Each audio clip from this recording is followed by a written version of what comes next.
Hi, Growing Together friends. I'm Pastor Karen, and I'm really glad to join you again today. This week, we're studying about how God speaks to us and how to really listen to God's voice. As we read through 1 Kings 19, 9-18, we've been learning about Elijah's encounter with God when he was feeling alone and very afraid.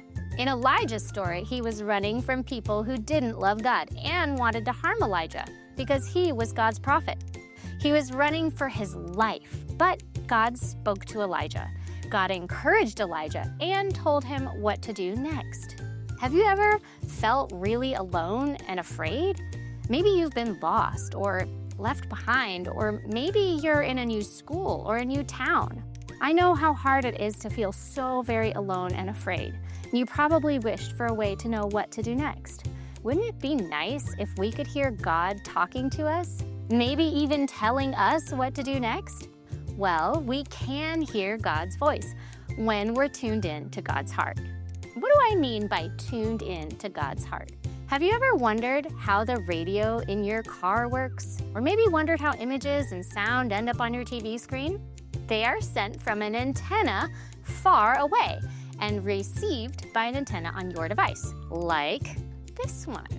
Okay, this device probably isn't very familiar to you. This is an AM/FM radio. I know it's not a tablet or a music player you might be familiar with, but it receives the radio waves using this antenna. And the radio waves come from another antenna and it vibrates with a special frequency. And when I turn it on, I can turn through the dial.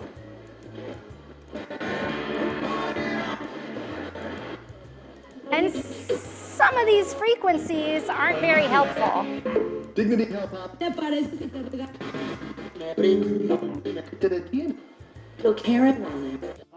Some of these frequencies might have good music or educational things or stories or relaxing music or even worship songs. But if we aren't tuned into the right frequency, all we get is static.